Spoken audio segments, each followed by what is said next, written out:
With the arrival of Season 2 of Apex Legends, the weapon meta has changed tremendously, flipping the weapon tier list on its head. This even makes the Mozambique a viable weapon, making the memes surrounding the gun kind of obsolete now.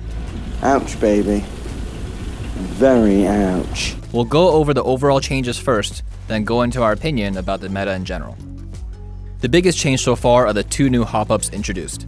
The Disruptor and the Hammer Point rounds give a new twist to gunplay, making hot swapping a great tactic depending on if the enemy has shields or no shields. Disruptor rounds attach to the Alternator and the RE45, and have the ability to shred through armor. It is a 1.7 damage multiplier, previously was broken at 2.26, to armor specifically. Then it does normal damage to non-armored opponents. With the base damage and the barrel recoil reduced even more, the Alternator makes a great contender to its big brother, the R99. Hammer Point rounds attach to the P2020 and the Mozambique, and do regular damage against armored opponents, then start hitting for a whopping 2 to 2.6 times damage multiplier against non-armored opponents. If you get your hands on both of these hop-ups with their respective weapons, it's quite a force to be reckoned with. Also, always remember to aim down the sights with the Mozambique. It tightens up your pellet spread.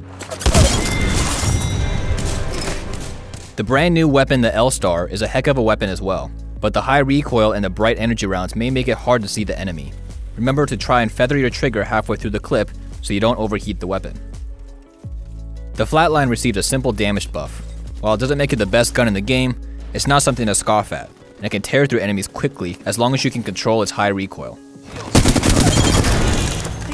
Energy weapons in general are also much more viable now, with larger ammo stacks to carry, extended energy mags making the Havoc and Devotion a DPS machine, and even increased reload speeds with blue and purple magazines.